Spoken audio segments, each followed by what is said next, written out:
All right, now we're going to move to old business. First item up is life safety items, capital improvement. We thought we'd let you sit for a little while to get a taste of the Yeah, board. to see if what kind of mood we're in tonight, you know what I mean? Joel, if you want to pull a chair up, you're part of the team, so. You may not want to. You may not want You may to. not want to. Joel, I go back to your office, so that's what I was. So I'll bring the board up to speed of where we're at as you get your weekly updates. Our site's being demoed as we speak. Today at our weekly construction meeting that occurs with the building administration and construction manager and architect firm, we're on schedule with our demolition. If anything, we're a little ahead of schedule with the anticipation that by next Friday, the 20th, is the preliminary date that we have set to have all the home away bleachers demolished and off-site and all other demo specs completed for phase one. And originally we thought that was something that would take us into first or second week of March. So we're about 2 or 3 weeks ahead of schedule with phase one. Where the interesting parts is obviously we know phase three is contingent on what's going on with the village of Brookfield. So a lot of our attention is now being focused on phase two, which is the large part of the project, which is reconstructing the the construction of the home and away bleachers, the locker room building, the returfing the field, resurfacing the track or redoing the track, the underground flood control, and the fencing of the perimeter of the entire site. Is that a pretty good summary of that? Mm-hmm, absolutely. And so we've started to preliminary work through budget and draft numbers, and I anticipated, and I'm assuming where the board anticipating our hard cost being, and by hard cost, that references strictly cost of construction, material, labor, and product.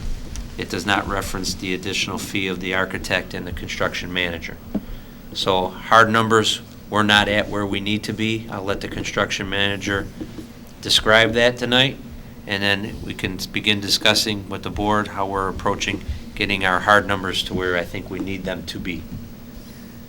So in a nice way, we're over budget right now in design in our design and discussion phases, and we're working with this group, and then we also have a facilities committee meeting Thursday to continue to work on that. Well, I want to start off by saying we've been through a lot of technical drawings to flush out all of the needed unknowns that were back a few months ago before we started actually composing the drawings and getting into the nitty-gritty soil borings and so forth. So that's all taking place now. Also, as you are aware, the happenings with the village of Brookfield and what that has entailed and how that has impacted the project to date. And so we've turned over our drawings to our construction manager, and they've taken a look at the pricing of where we're at. And I want to say that this is all a good thing to be talking about this prior to bids coming out. It's one of the advantages of having a construction manager on site and the decision that you made, which was good. It's also an advantage to be taking down the facility as we speak and moving that schedule forward so that when we do get out to bid with what we're about to do, then there's no impact on construction and we're ready to go. So those are good things, and this is just a step in the process that we needed to refine. So with that, I'm going to turn it over to Joe and let him talk a little bit about where we're at with the budget. Joe, do you have a handout for the board? And I will say, so the last thing that you saw from us was about $7.6 million estimate on my MOU. And I understand a lot of things, again, have flushed out since then, and a lot of changes have been made, but that was the last dollar amount that you've seen till now. So we are in the design phase, as we've mentioned. So what I do is I'll take those bid docs to date, I'll distribute them to the contractors, I'll obtain multiple budget numbers across every trade. I'll receive those, I'll review them, I'll assess them, I'll scope them out, and ultimately I'll put together a preliminary budget spreadsheet to see where we're tracking. So currently, working off that 7.6 figure that everyone has seen, we're approximately 1.7 million over that right now. So my goal at this point is to look at different items, cost-saving items, which I have a handout here, which I'll give to everybody now, and we'll go through it together. What was that number over? Easy, easy, easy. One of the questions, the 7.6, was that the original drainage program? Or was that with the new enhanced No. 200,000 plus additional drainage program? Yeah, that didn't include any of those enhanced, enhance if you want to. Carrie, It was a The over the top for the Village of Brookfield The enhancement. 200, and what we're estimating about $250,000 in additional detention. So the 7.6 was without that? Right. Which we call it 250,000 of Brookfield sewer tax then, or was it? well, let's start with Okay. this. Let's start with, we had this will help you, before Joe and Carrie get into it, this will help you out what I'm doing to police the project from your, as your superintendent. The MOU number that we used for Carrie's contract was a $7.6 million construction project. Okay? That was for a 7-lane track, and that included 8 tennis courts. And that was still when we were talking about the possibility of going to North Riverside. So the track has been reduced to 6 lanes, and the tennis courts were reduced from 8 to 5, but we added some lighting. So We in my, should expect to come down from 7.6. so in my mind, our numbers needs to be closer to 7.0, because we've reduced that. So Carrie showed me, you're right. You've gone down this much for the reduction of tennis courts, you've gone down this much for the reduction of the track going from 7 to 6. So now you're sitting at 7, but now you add 250 for additional flood control that was not in the 7. So now you're at 7.25. And now, because the building had to go under the bleachers, you have to move your lights. So now that's $300,000. So now you're back to 7.5. And now that we've done the soil borings and realized the asphalt and the sub-base of our track is not where it needs to be, that's an additional $200,000 or, so now we're back, now we're at like 7.8 or 7.9. And then Joe scoped out the mechanicals, the HVAC, the plumbing, and that's why some of the trades have come in heavier. So you're exactly right. That number went down, and now We've always talked about having a building under the stands. So that surprises me that we have additional cost that wasn't considered when we always had talked about a building under the stands. The original site plan that Carrie and I developed and brought to the board in October had the building going where the garden was. And then we were informed by the village that if we put a building where the garden was, a standalone building, they would have to increase water detention as well as go for a special use and a variance. So in order to not slow that process up, we began to look back and then at placing the building back under the bleachers with the board, and we discussed that in late October with the board, and that's But when then we shouldn't we have been told that the potential that we're gonna have 300 plus additional cost if we move the building there, and consider that before we agree to those plan layouts? Right, so now what we're looking at is if there's a way to keep our current lights. Well, we're looking at a number of things to get it whatever dollar amount that you want to hit, and that's what the position that we're in today. I got one suggestion. We're not going to be able to do it today, but at least one board member has suggested about how we should have reports. You said you'd have reports. It would be pretty darn easy to put a spreadsheet together that says, here was the original, here's the parts, here's one up, here's went down, here's the new number, so that we could easily understand why the numbers went up, which is, Joe, we talked about this. You said we get reports. But now we get a list with 18 items that we want to talk about cost savings. There's not a dollar figure on it. Sure, so I suggested that Joe do it this way, so Okay. that the board stops going into too much detail at the public board meeting, and let the committee hash that out at our meeting on Thursday, Okay, and really work through this plan. okay. And then we'd be able to bring something to the board at the cow to show, here's where the numbers went up, here's where we had to trim. Thank you. I'm Here's sorry, I here's missed one of that part of my problems, is that we're subject to some Village of Brookfield zoning concerns. Then they bring in their engineer and tell us that even though from a metropolitan water standpoint, we had more than adequate, they felt that we had to put in a Cadillac system, and yet we don't even know what kind of soil, or if we got rock underneath the place we got to put this major drainage in. And I raised an issue that said maybe we need to hold off on phase 2 until we figure out ultimately what our cost is for all this water retention. Phase 2 or phase 3? Phase 2, because isn't Phase 2 have Everything water drains. retention in it? That's going to be subject to change based on the Phase 3's water retention? His concern is that everything for Phase 2 also drains into the same vault that's underneath the proposed Phase 3. That's correct. So shouldn't we know that cost final, nailed down, put to bed? Because that's subject to some major variances. What happens if we hit rock bed in that area? Isn't it going to, what kind of cost increase would that potentially cost us? We did soil bearings in that area, correct? Right. And we're submitting our permits to the Village of Brookfield this week Mm-hmm. so that they would hopefully sign off on our stormwater detention. But we still don't know what we're going to find there when we start digging. Well, you're right, I can't be 100% sure what we're going to find Right. when we begin Well, to dig. right, and that's a Phase 3 project, right? Doing that digging.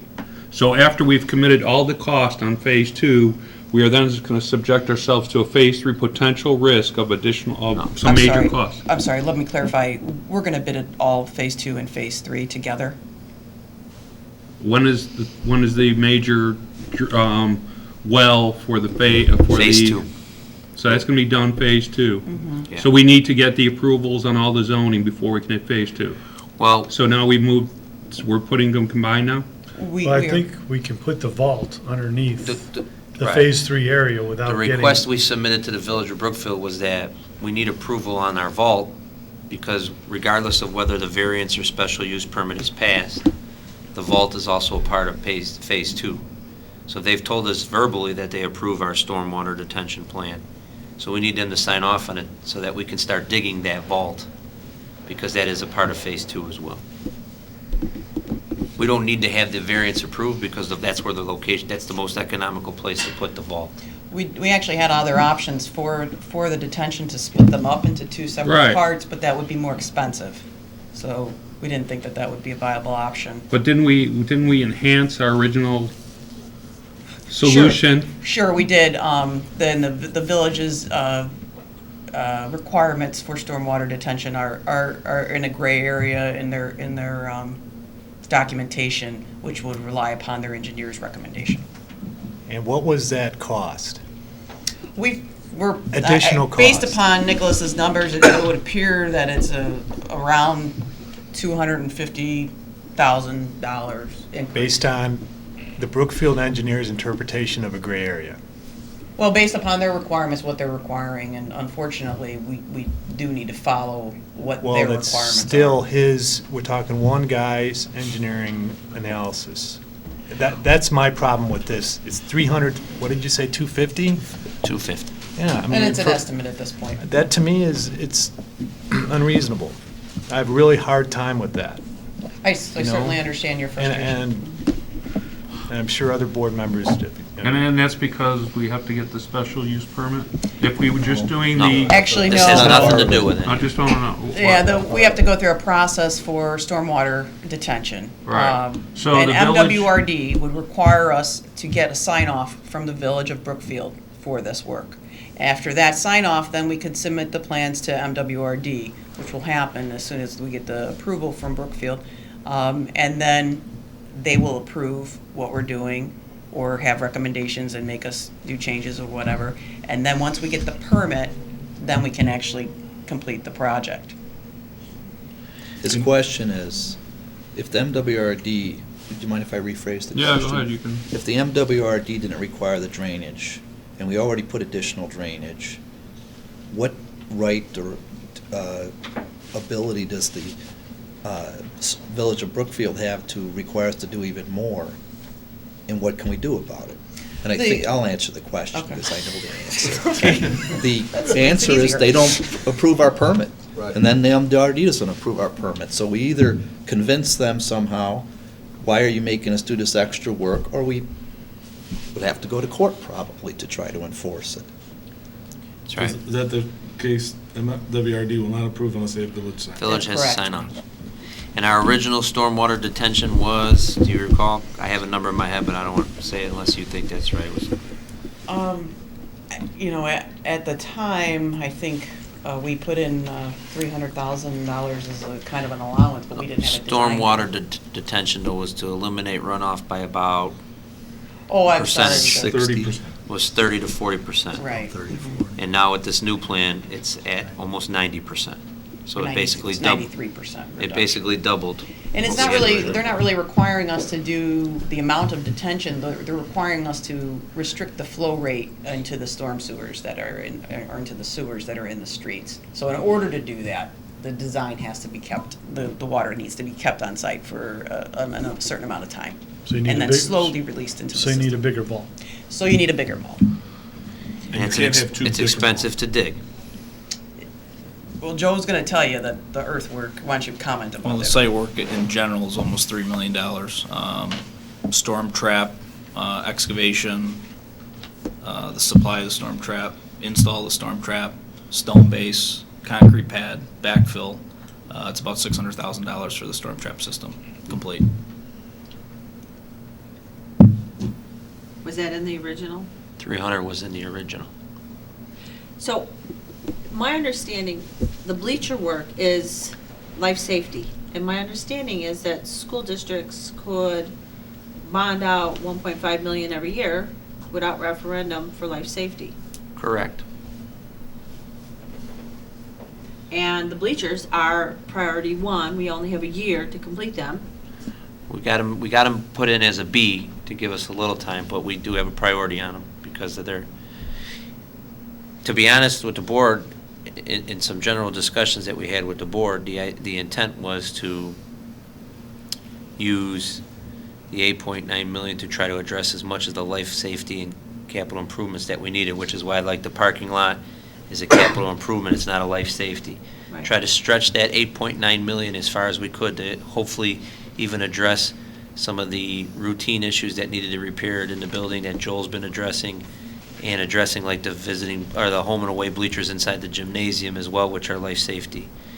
And save our bonding capacity on life safety bonds to maybe address all the roofs over the next 10 years that we need to replace. And it's, you know, a good part of the discussion, but I think we have to get to what Gary said. Here's where we were, where are we going to go?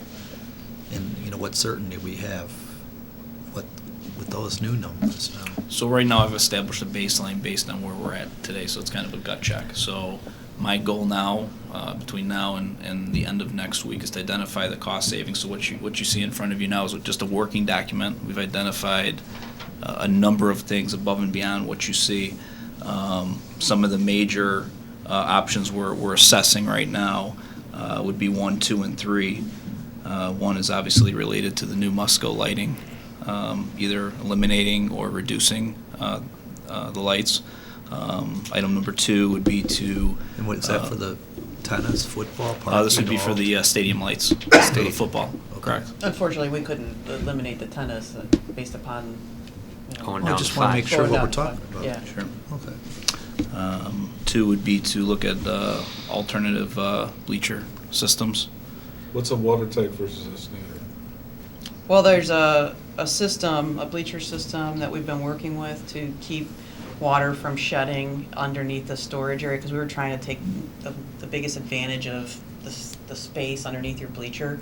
So we've created an area with, you know, smaller head clearance, but you can access it from shutters in front of the bleacher underneath the area that's elevated, the walkway, if you will, and you can go underneath there. There'll be a concrete pad, and they can store hurdles and such, and all different types of, trying to get the most out of what we're doing. And so we're trying to gain some storage underneath there. It's not heated, it's not a conditioned space by any means, but it's something that, you know, that's exactly what. But also reduce the wear and tear on the building that's Yeah. under there too. Right, okay, and so the actually keeping the water from shedding onto the roof, because this roof is gonna be very tight underneath your existing structure. And so what we wanna do is make sure that we can get the longevity out of the roof so that the replacement of the bleachers coincides with the replacement of the roof, if that makes sense, because it's gonna be hard to get in there and do some, we can do repair work, there'll be enough space for that,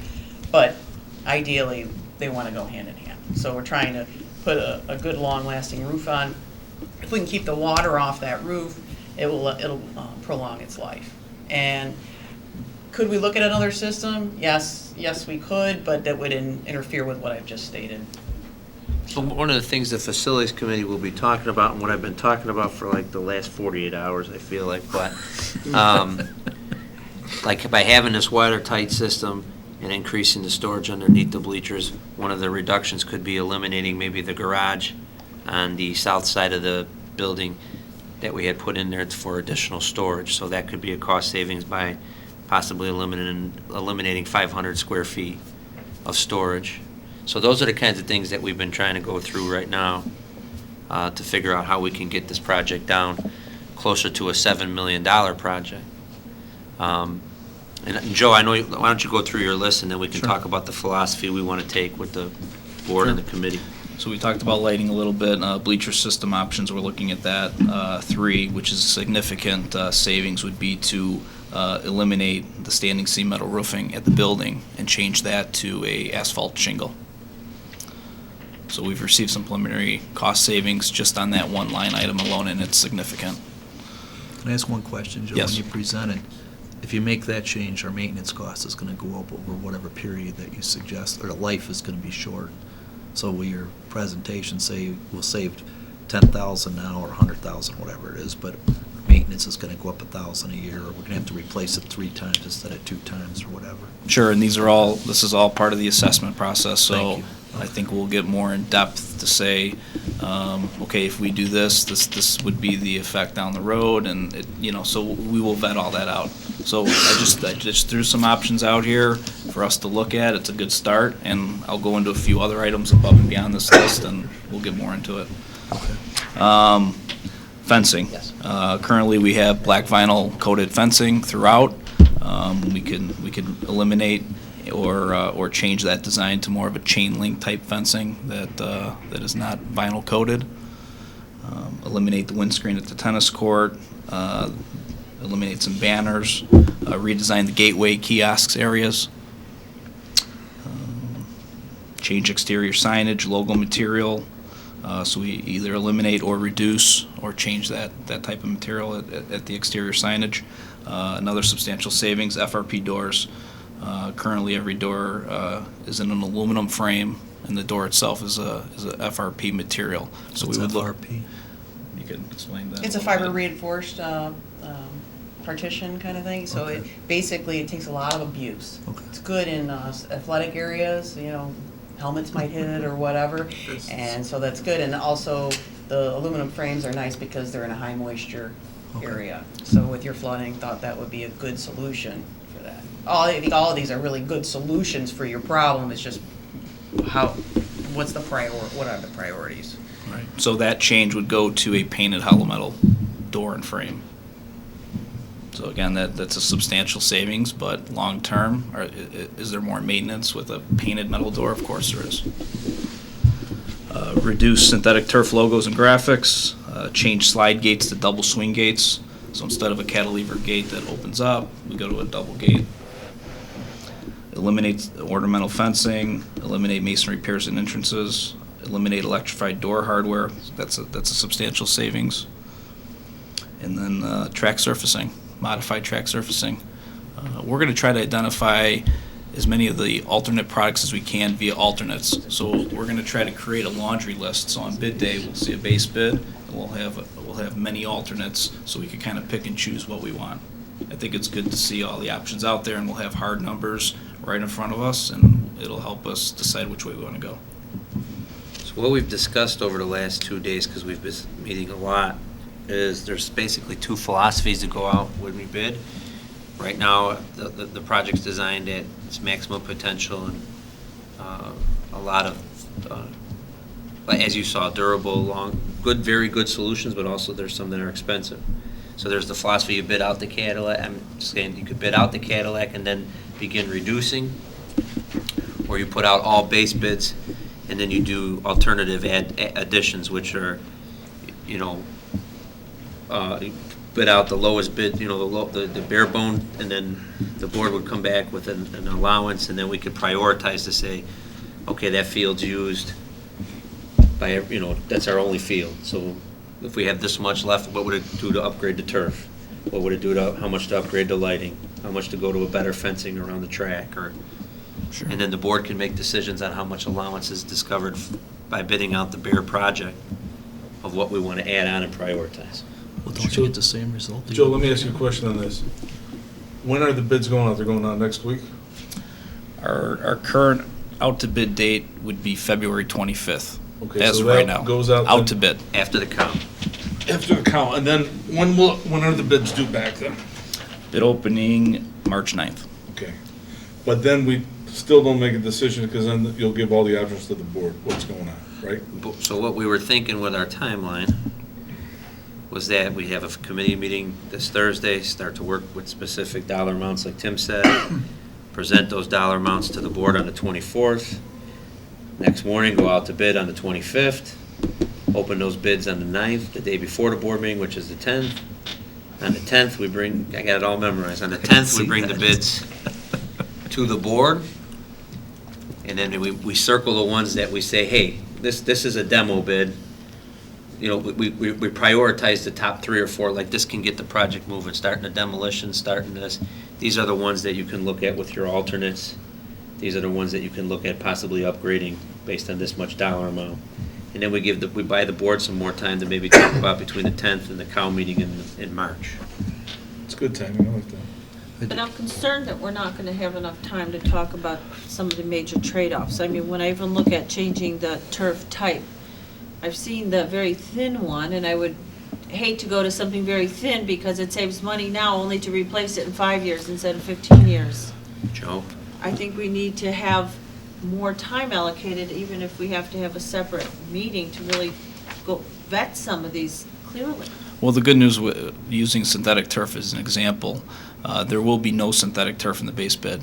So we're going to identify every manufacturer and whichever product from each of those manufacturers we're interested in, we're going to identify them as an alternate. So we don't need to make a decision on a specific turf system that we're going to carry in the bid.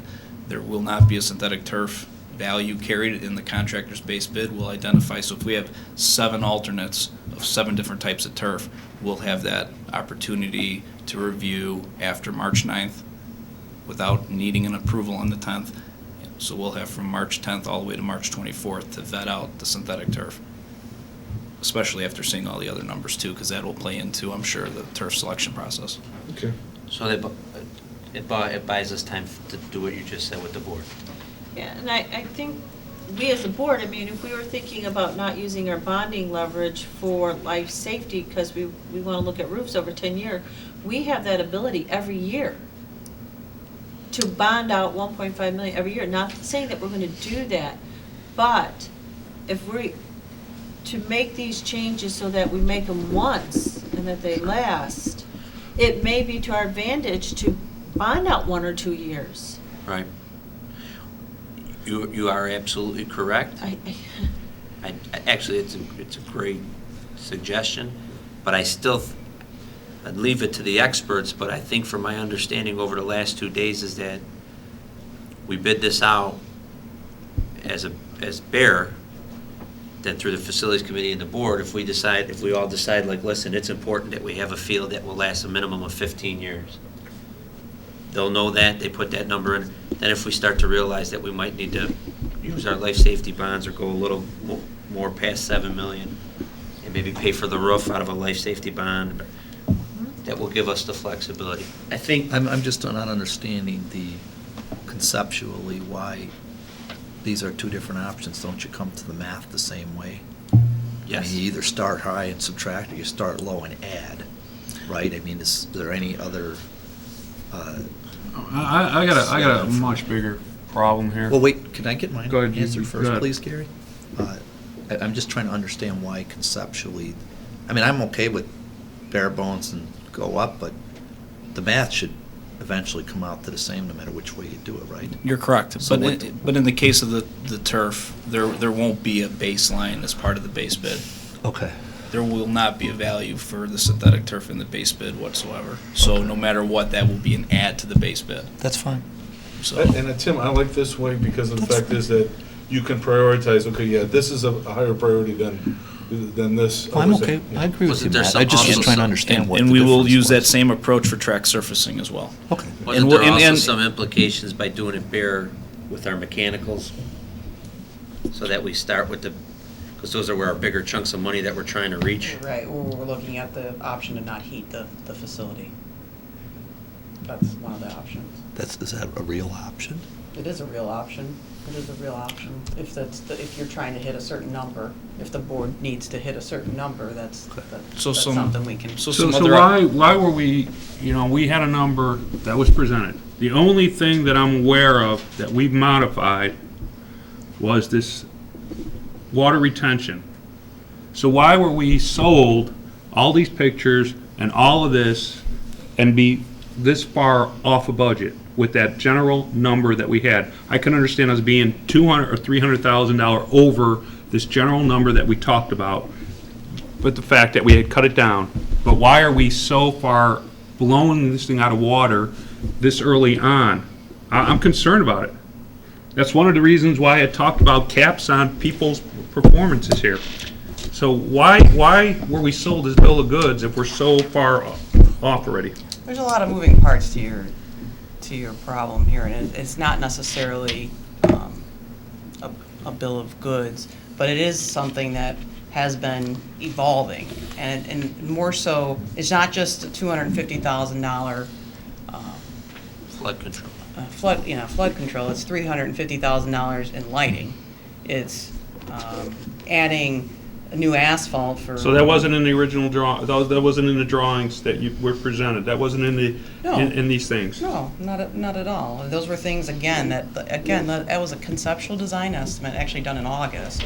That was something that was looked at as, before anything got uncovered, before we started talking to the village of Brookfield, before any of this. And all these things that I'm mentioning are kind of a domino effect of our discussions. Putting the facility underneath the bleachers. Okay, so I'm still trying to understand this. The only known modification that I was aware of from this general conceptual idea of what we wanted to accomplish is the water retention for 350 plus. And we scaled back the number of lanes, we scaled back certain things. And there's more to it than just that. Once we put the bleacher facility, once we put the building underneath the bleacher. Okay, then shouldn't we have been raised the red conflicted. flag early on and say, by the way, your 7.6 budget is gonna go out the water because you guys are choosing to move from outside into under the bleachers. Before you wanna agree to this, understand, it's not gonna be 7.6, it's gonna be 8.4. Shouldn't we have gotten a warning that's raised red flags and told? This is all, the $250,000 number actually just came 3 weeks ago, or whenever we got that from the village of Brookfield. Not back. No, months the ago. movement of the building under the bleachers. The movement of the building under the bleachers. Shouldn't we was gotten the to first raise a thing. red flag before we start circulating all these around to people and said, by the way, this is much more expensive, you potentially are not gonna hit the 7.6 number, it's gonna be XXX. Well, at adding Musco lighting at that juncture, there's a contingency in there that could have absorbed it as well. And if that's all we were adding, then that wouldn't have maybe not been such a big deal. I think it's important. I thought the idea is by Each of these heavy came. kicking the building under the bleachers is causing a lot of this cost. As it shook out. But again, the first thing. But I'm not an expert, I'm not an architect to know these kind of costs. So Right. when people are presenting drawings to me and silent about the fact that there's no additional cost, I logically assume that taking out exterior buildings and moving them under bleacher and not being told there's additional cost, I'm assuming it's within that same budget. I think it's important, we are in the design stage. But now we're talking about changing this, putting asphalt roofs, cheapening everything. We're looking at alternative building methods and products. Cheapening things. I don't know if I'd use the word cheapening things. I mean, Well, let me, Go ahead. I mean, Gary, I have the same concern of you. We're very concerned about the cost, but if you look at that drawing over there, they're showing you things on there, you can't tell what the cost of the surface or the track is there. So they made an estimate based on, here's the base value of a surf and track. You can't tell what the cost of the bleachers are by looking at that, and there's different options. So the only thing that I think I would say a little different to you, and I understand your concern, I'll make sure that they do it, is what, we're gonna get here's what the original 7.6 is, here's what's adding to the cost, and here's what would reduce it, and, But we'll the discussion have to address was your is concern. that because we took buildings that were not under bleacher and we moved them under the bleacher, a lot of the additional cost is driven because of that. But did we know that at that time, Gary? Did you know when we made So- that decision to Well, do that's one that? of They the probably benefits didn't have of- the numbers then. That's one of the benefits of having the CM, is that the architect's given us one proposal, but now the CM comes on board and says, okay, with what you have spec'd, I went to 3 plumbers, this is what their number is, this is what the HV number is, this is what, so that's why we're identifying this is a now. perfect- this is a- So This is a good time to have these So conversations. moving buildings under bleacher, construction experts, architects would assume there's no additional cost. Right up there, no additional cost, assuming that. We should assume That's that. actually not what I said when I talked to you. I did mention that there would be some cost for sprinkling the facility. I talked about how we need to go through the next steps to understand that. And in October, at the end of October, I believe is when we presented that. Right. And then in the month of November, we flushed out more.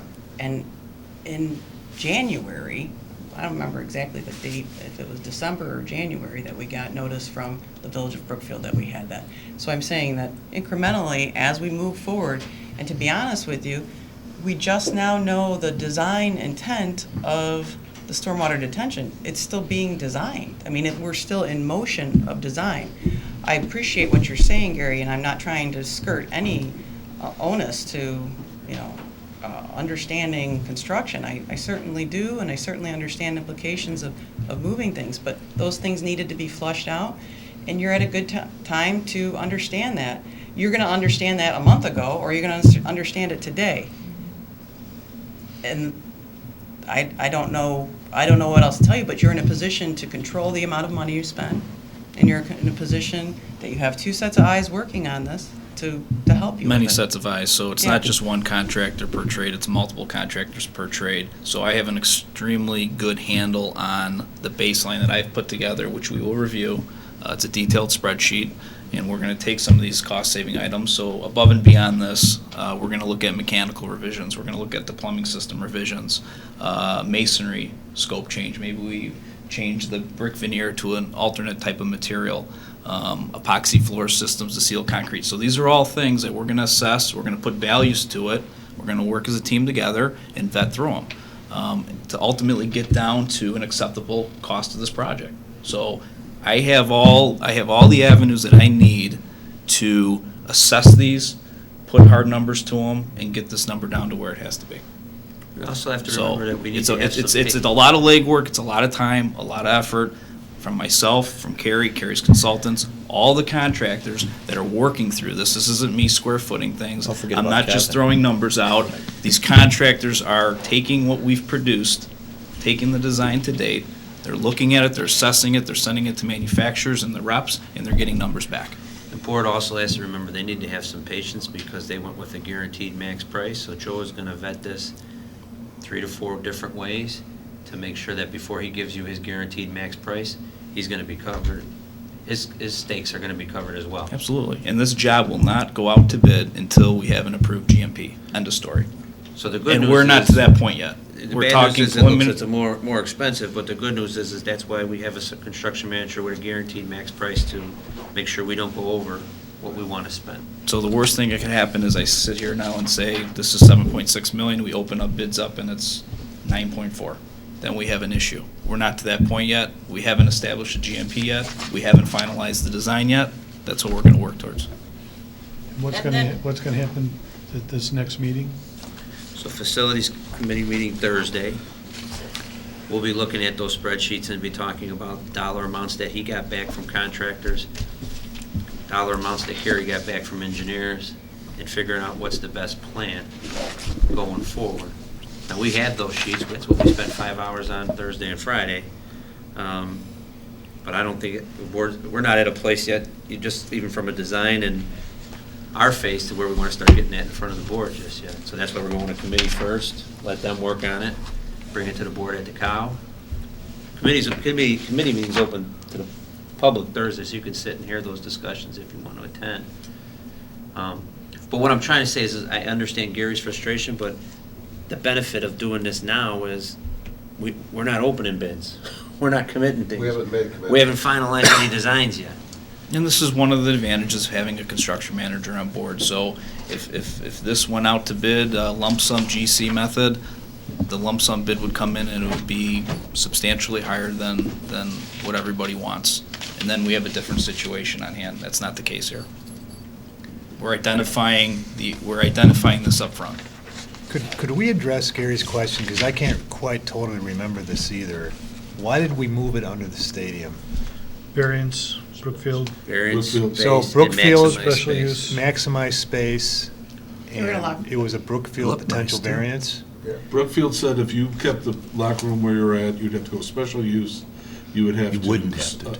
If You you would have replace to. like with like, you do not You have put it out to on use the outside. Oh, I'm sorry, the first design. So you put it, you would have to get special use, and you would have to have more drainage, right? more water detention. More water detention and But everything. we went that route with more water detention, didn't we? So we paid Without having a twice. building, so we could have even increased it more. Listen, Gary, I know you put a big addition on your house. I know Tim did. I built a house. The process is frustrating, it's irritating, it's aggravating. They're doing the best they can with it. And I'm glad you are as frustrated as you are, Gary, because I know you're gonna eke every nickel out of it that we can. Yeah. But, I do think there's a lot of merit to the fact that we do have the two eyes on this. We got ourselves an insurance policy with the construction manager. We gotta let them do their jobs with guidance from us, obviously. Frankly, my stomach got a little twisted when I heard the first numbers. But I think this isn't gonna be the last time it's gonna get twisted. And we're just gonna have to make sure we're spending our money as best we can. And, making sure we're watching out for the taxpayers while giving the students in the community the kind of facility they need. So we're gonna have to be patient. And being patient, Joe, means when Tim and me met with you and said reports. Well, this is Phase one Yeah, is and that'll be almost done. Really important. So we should start seeing a report on phase one, where we're at and everything else, right? absolutely. We do weekly reports, actually daily reports. You have those weekly reports are in your Friday update, so you've been Okay. getting those. All right. But I mean, you see where the board's going with this in Absolutely. phase two and everything? We want to make sure we're on top. So next So Friday, is the water retention vault a Phase 2 project? Well, it will be critical to, yes, it is. To answer your question, yes. We are bidding Phase 2 and Phase 3 within the same set But of is it bid going to docs. be, is it going to be done Yes. during Phase 2? Yes, it will be done right away. It will be critical. Our goal when we construct that field, we want to be able to control the drainage of that field. So having that installed will allow us to do that. So yes, it's absolutely critical to get that storm trap installed. So we have a lot of moving And parts. what's the timing of Village approving this, and what's the timing of the the Metropolitan Water approving it? Our goal is to get it as soon as possible, because without that, the storm trap doesn't get Right, so fabricated. when do they commit to get you approvals? MWRD will take 30 days for their review process. It's been improved upon as of Yeah. late, but that's once the Village of Brookfield I know, gets when it are to they them. committed to get you that? Well, They haven't. we need to turn it in, because like I said, it's just being finalized based upon the newer recommendations. So this is all moving at a very quick pace, and they'll be getting it this week. So And how much water retention are we building for? The you're gonna once ask me in- the cubic feet number again? No, 'Cause no, the once in a 1,000 storm, or what, I mean, The how did 100 we, year, yeah, the I mean, 100 year. do we have a problem when we did the stadium last time? Didn't have to go. They didn't have to do anything. Have Actually, to you get provided no approval. detention for the stadium last time. Yeah, you didn't. Did we even have to go to the MWRD last time? No, I don't think believe that you the did. Plains River was even.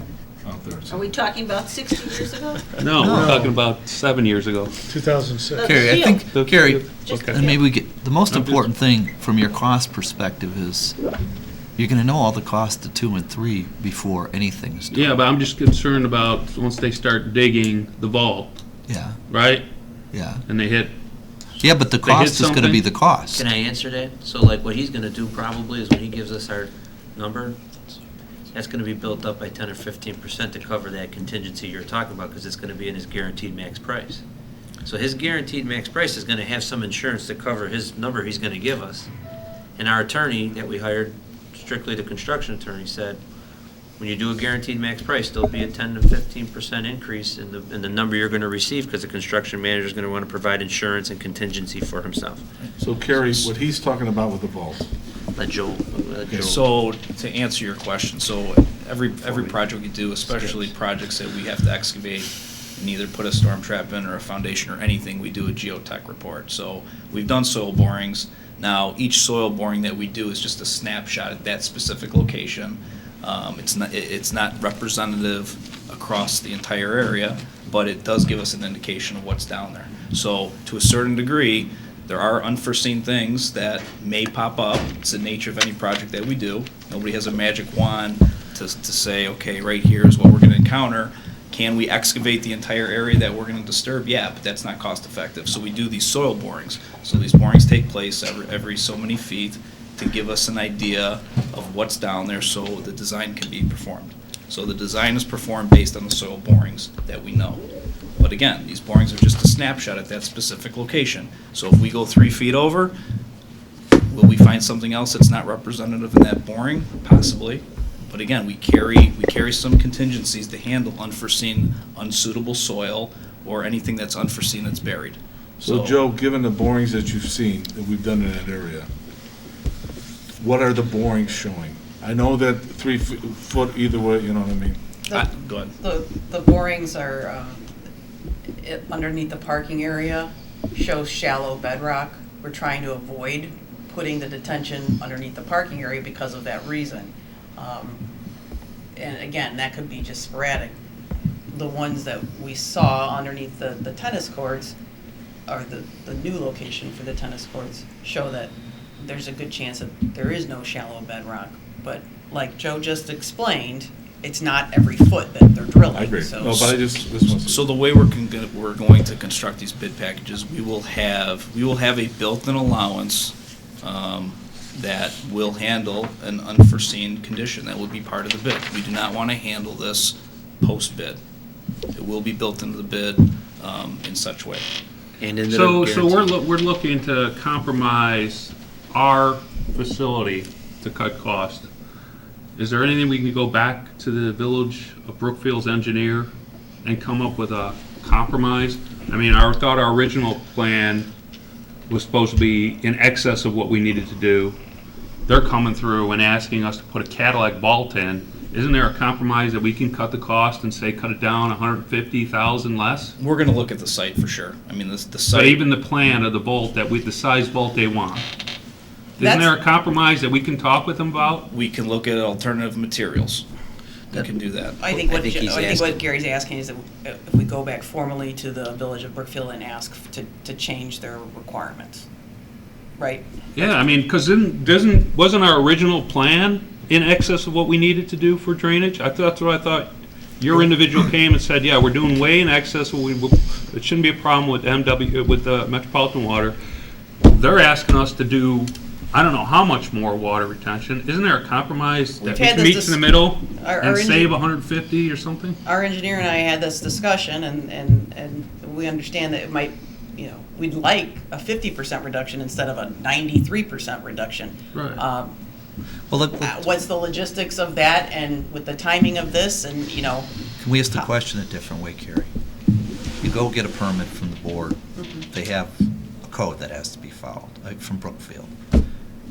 I'm going to guess the code doesn't say we have to do 90% reduction. No, it doesn't specifically state that. So they don't really have somewhere in the code to go to say, unlike something else, you don't Right. want to put a concrete driveway or the landscaping plan, they could say that section requires you to do this. There's some drainage requirements in the code, but they're obviously asking for more than's required. So I think Gary's question is, you know, understanding all the gyrations you have to go through, can we go and say, hold on a second, we did this, your code says this. Why, you're asking for more than the code requires.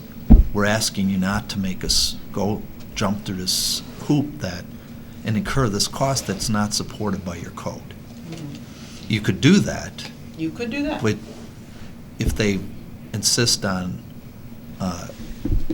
making us follow regardless of what their code says, we're not going to get the permit approved, right? Right. Okay.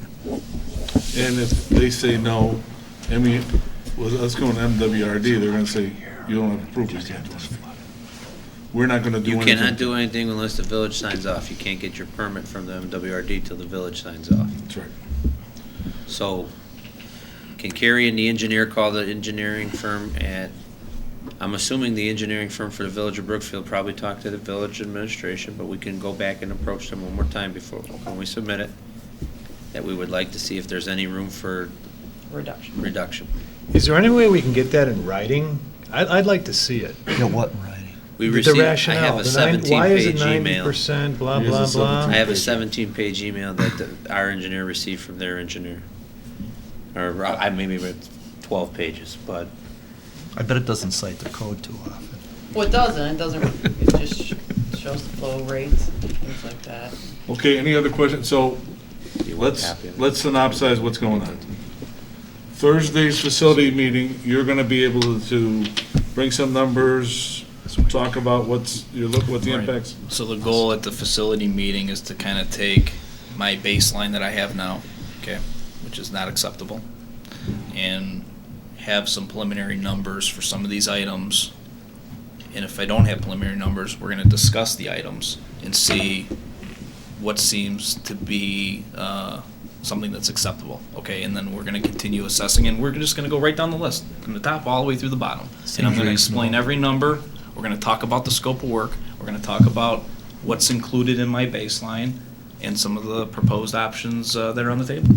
Okay. So it's Makes gonna be a sense. little tedious, but that's what I think we need to do. And then you're gonna submit out bids the 25th. Well, before we get to that point, we're gonna update the docs, update the drawings, update the specs based on the items that we land on. All right. That's gonna take a little bit of time. come and then discuss it with the board on the 24th.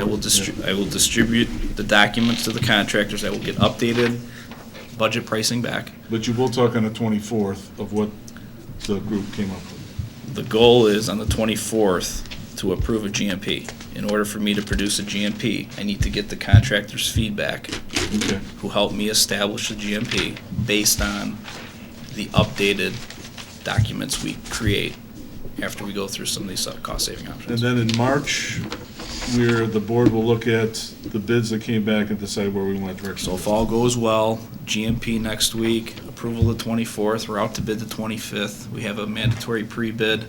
We're off and running through the bid phase. We open them on March 9th. We approve what we can, hopefully the majority of the project on the 10th.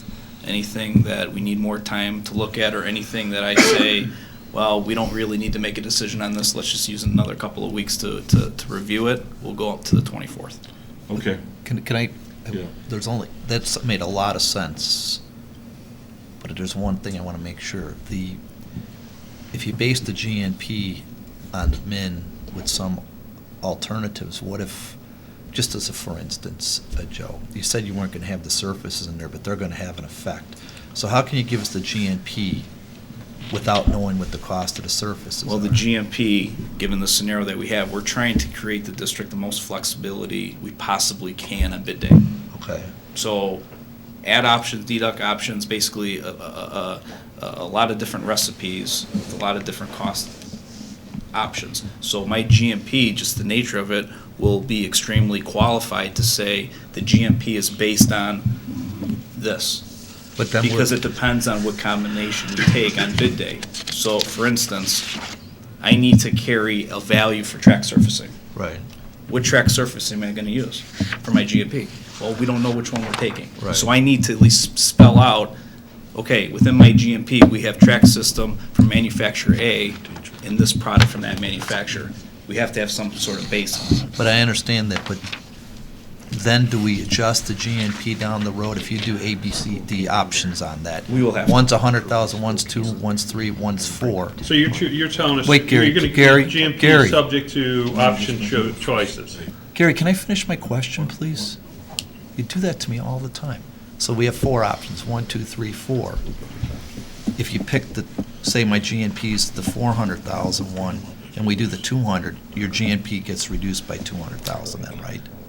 Yes, correct. However,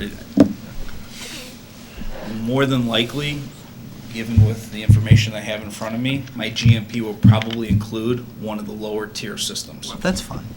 That's okay. But how is that fine? Because then it's not a guaranteed price. Well, it depends upon how he presents it to us. It's all going to be down to, I have a It is. GMP, I have a specific scope of work. Now, in a perfect world, it'd be a beautiful thing if we could take the GMP and we had 0 alternates and everything was part of the base bid and we're doing one comparison. Unfortunately, the way we're going to construct this, which is a good thing too, we're going to have a base bid with a certain scope of work. We're going to have a multitude of alternates and products. So we're going to have to link up the combinations and kind of compare it to the GMP. The only reason that's important to me is because, you know, the committee does not have the power to say we're going to pick the specific or whatever. Only the board does. And if we came with a GNP presentation based on that, and We're not there then yet. some people say, well, what about that? What about that? We wouldn't be able to move forward with the process. So that's the only reason I was clarifying it. So there's a chance that the GMP will have to be Okay. massaged one way or the other to match up with ultimately the scope of work that's approved Okay. and awarded by the Board of Education. Thank All you. right. Appreciate it, Joe. I have a question. Okay. But Gary, did you have a question first? Because I know you're waiting. No. No. So for the committee, like this number 2, when does the board get to talk about the philosophy and how we want to move forward? I would never have known if Carrie didn't explain it to us today, that the watertight system helps keeps our storage underneath drier. And prolongs the life of the Prolongs building. life. And so by hearing that conversation today, that would be something to me as a board member that I think we should spend money on. So when do we as a Well, board? that's, you're kind The of asking the 24. same question I ask in a different way. So the baseline will be, I'm going to guess, a non-watertight, because that's a lower cost. And then an alternative will be a watertight, which will be a higher cost. We'll get into this a little more detail. That's probably one item that will be the opposite. Well, okay, you know, again, it it doesn't really matter. That's Yes. why I said to Kevin, does it matter which way we go? Doesn't. It doesn't matter which way you go, as long as, at the end of the day, the bids come back. Now you see what they are, and then you say, well, wait a second, watertight's $400,000 more. We can't justify it for True. maintenance savings, we're not gonna do that, or whatever it is. Okay. So the final decision on any of them aren't going to be made until after the bids come back and we know what the cost of the various So you'll have chance to alternatives vet it at the 24th, and you'll have a chance to vet it again on the 10th, and there'll be time in between if we think we need more time. So There'll be- the board will have that opportunity to discuss it, and at that point, we can also put back on the table our opportunity to bond out for some life Yeah. safety. Sure. Right? Yeah. Because if we say some of these things are necessary, like Gary said, I don't want to cheapen this so bad that it falls apart in 3 years. Believe me, they've heard that enough over the last 48 hours. And so, Dr. Joe, Skinkis is putting us to task. all right, so we know the direction we're gonna Don't go. wanna cheat. Remember, phase 1's almost over with and we get a complete report, you know what I mean? Also, the other thing too is the metal carts, those are gonna go, right? Where the Coca-Cola carts, are they Yes. gone? Yeah? The Okay. trailer was eliminated this morning, the All big right. semi-trailer. Yeah. All right. The demolition's gone extremely well. All right, good. All right, That thank- was shocking, let me tell you. You drive down the street, you see a bleacher, you drive down the street a week later, and it's Thank you. How's the reaction been with our neighbor school and the neighbor, the people around? Great. Have they- My on-site superintendent, Jeff Borg, has done a great job communicating with them. I believe he meets with the principal. If it's Goes not over every there day, it's almost every every other day. day. He issues a report daily. It's been great, and the feedback's been great. Has there been any issues? Not that I know of, no. None. None. And I've heard that your superintendent here is doing a great job. Yeah, he is. He's very attentive. So tell him that we appreciate it. I will. All right, thank you very much. Let's move on to old business, school calendar 2015-2016. I'm assuming both of us will talk, all three of us will talk again tomorrow, right? Yeah. Bright and early? 5 hours? Thanks. Thanks, Joe. Okay.